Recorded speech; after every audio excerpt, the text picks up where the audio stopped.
This is the opening of a once closed tomb. This tomb was unknown, and it belonged to a worker of Neferkare Kara, a famous pharaoh who built a type of pyramid, which we'll talk about later in terms of what it looked like.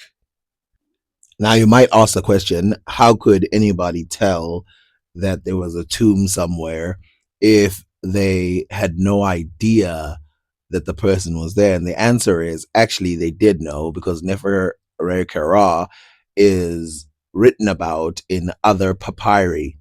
And so they can tell by the number of tombs, the number of mummies, the number of kings, the number of people written as kings and Kettushas, and all of that, how many of them they found. So they can calculate through that how many tombs they should expect to find in the future, unless, of course, there's something weird like a mass grave, or there's more than one person buried in the same place.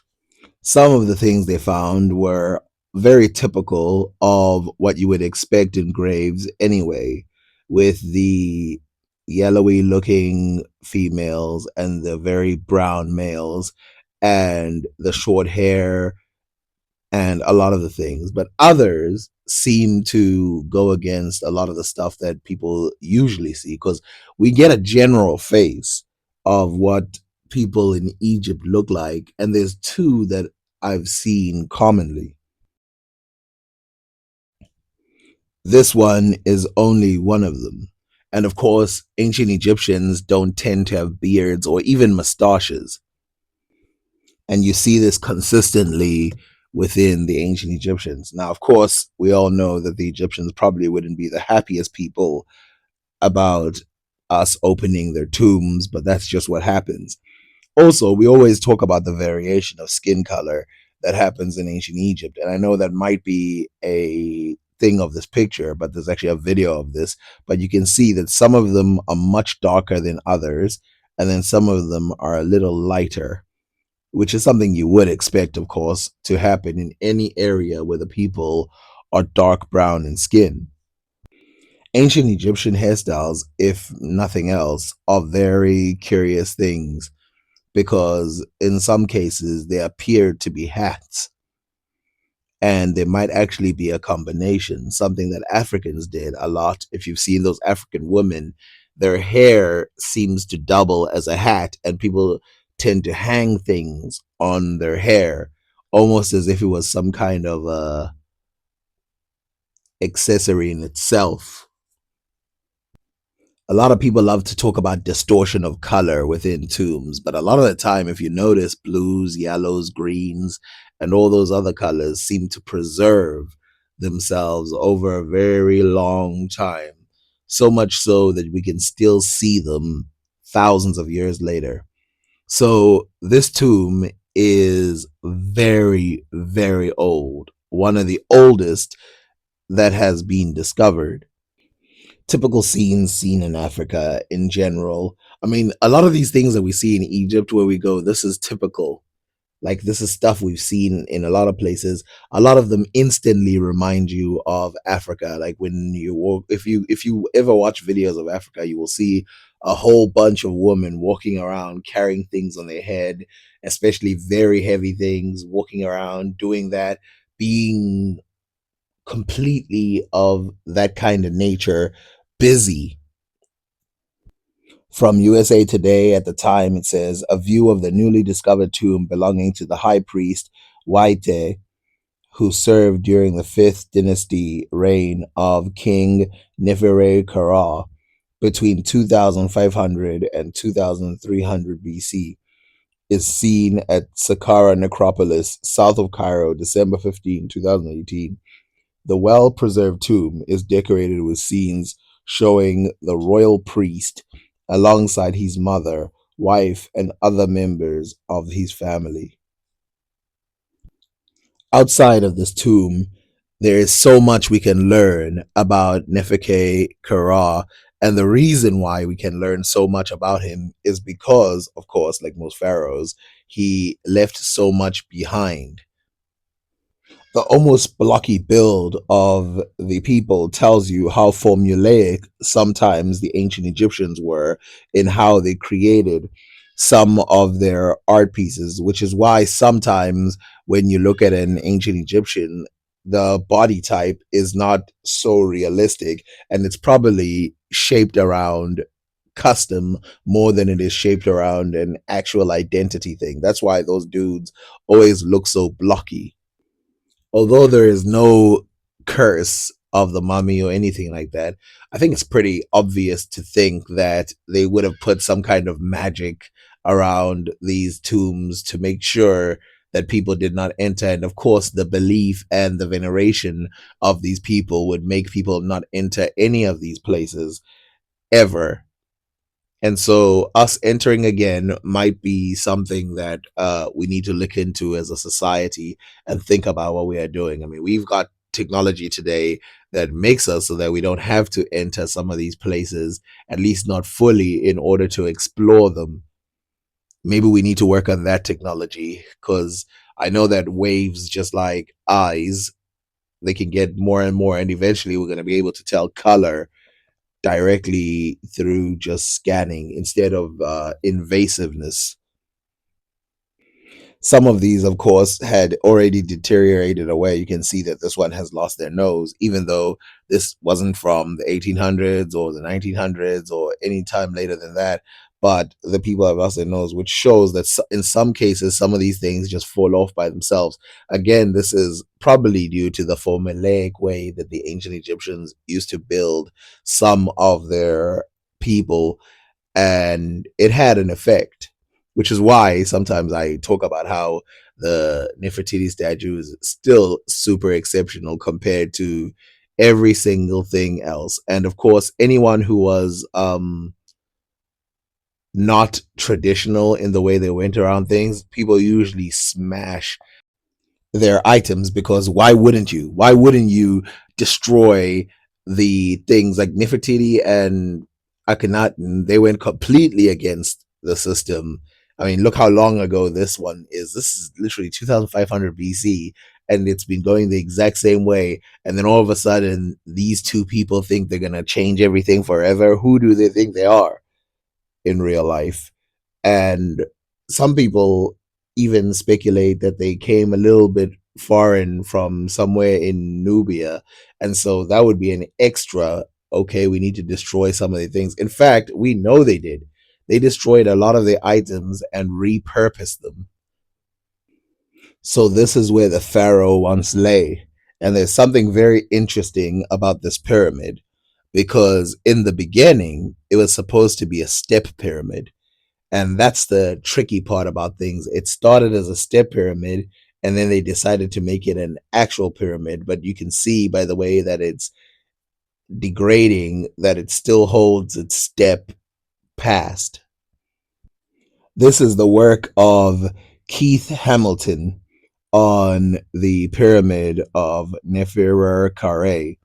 And this is what he says. Nefertari pyramid is easily recognized amongst the pyramid field of Abusir. It is by the far the largest pyramid, I think it means by far the largest pyramid at Abusir, and also occupies the highest spot.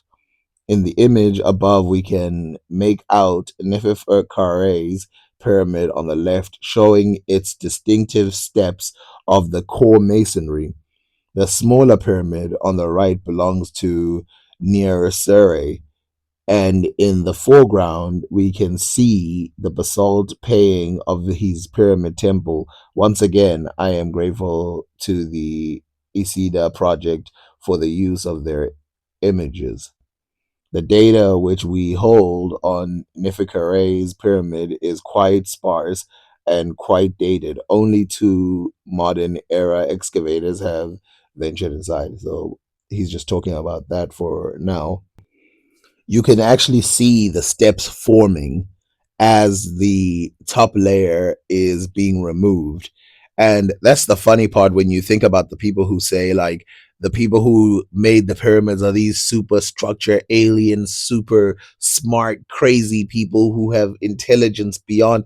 These guys, in some cases, especially the early years, 2500 BC, these people were literally changing their mind halfway. I mean, the bent pyramid is a good example, and also the early step pyramid, which was even though it was step, it still had some problems with it because they didn't have a reference to look and go, this is how you do it. And this is why, again, it is so annoying. That's why it's so annoying when you hear people say, oh no, most people don't know anything about the pyramids. If they knew, they would immediately know that it was built by giants or any of these things. Like, no, if you go and look at all the pyramids, you can easily tell that it was built by flawed humans. The fact that it was built by normal humans is what makes it more spectacular, in my opinion. The fact that why would it be impressive if it was built by aliens? There would be no reason. The reason why it is so spectacular is the fact that they had limited tools. Think about it, 2500. By this time, iron tools and all of those were starting in West Africa. All of those things that people take seriously now, those were starting in West Africa. As we read here, in the above image, we are looking north. The pyramid of Sahareh, Neferkare predecessors can be seen in the background. It is clear from the ruins that Neferkare did not live long enough to see his complex finished, and this is most noticeable in the Pyramid Temple, where only the most important elements were built of stone and the rest of mud brick.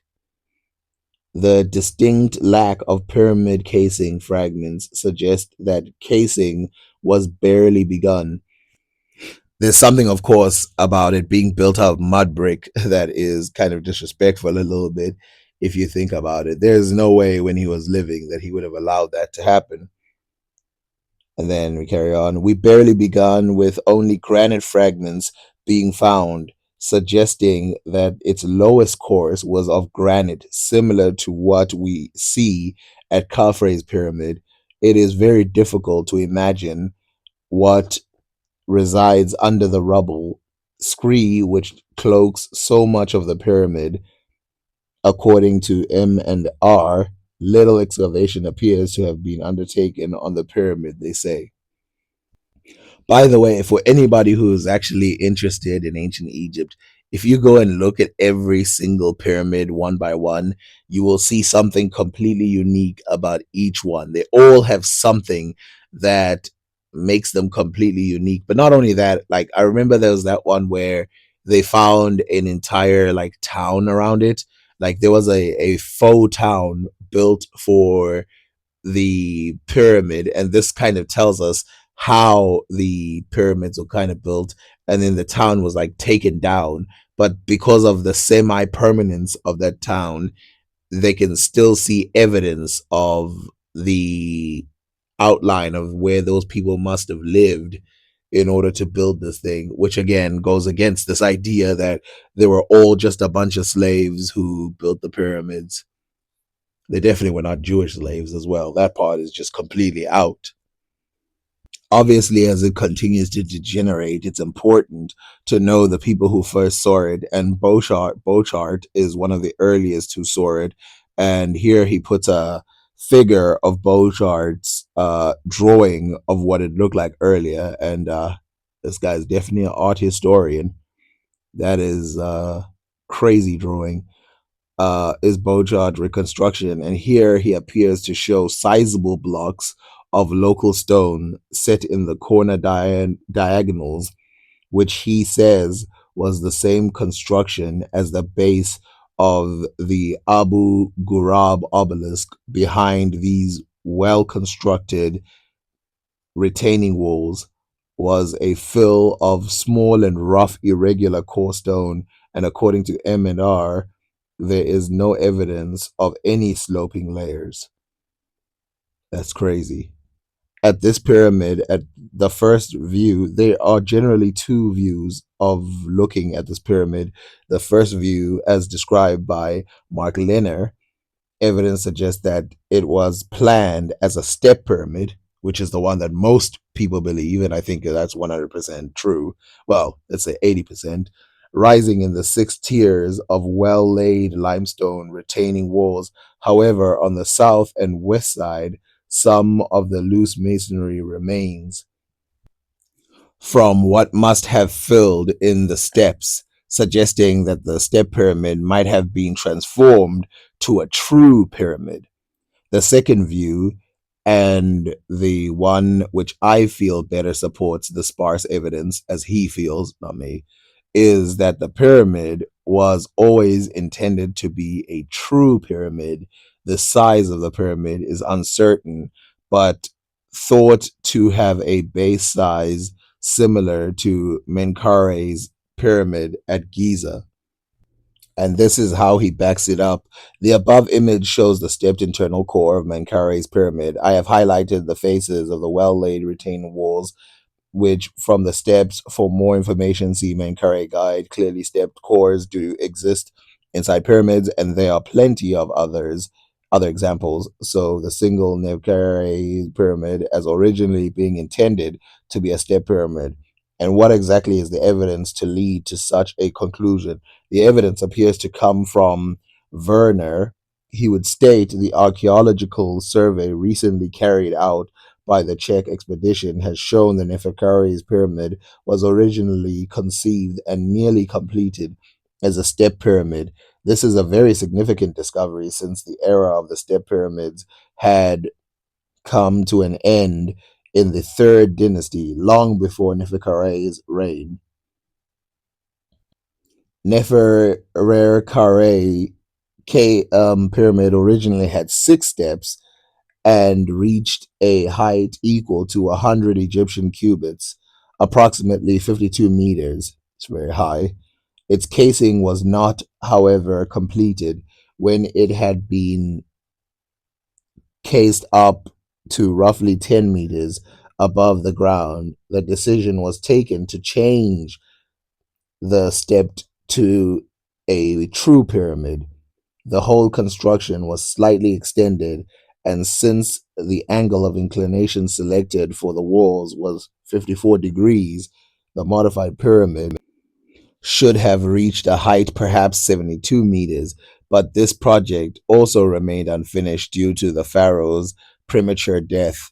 Only the lowest levels of the red granite blocks in which the pyramid was to have been cased were put into place. And then he goes back and says, there is little evidence, there is little in the way of evidence in the above statement by Werner. However, it appears to be an opinion based on evidence that he presented in an earlier report. The earlier report, entitled Remarks on the Pyramid of Neferkare, was published in 1991, and so we need to look at the report in depth to see if Werner's opinion is a valid one. We shall explore this theory in depth by looking at several other scholars and what they think. But for now, like, share, subscribe if you want to see more videos of this nature, where we see what actual scholars are still talking about today when it comes to Egypt and what they debate about, which is why one of the reasons I supported the scholar over Joe Rogan when they were talking about that, because it's important for everybody to know that they don't just agree on everything and it's not just some conspiracy theory.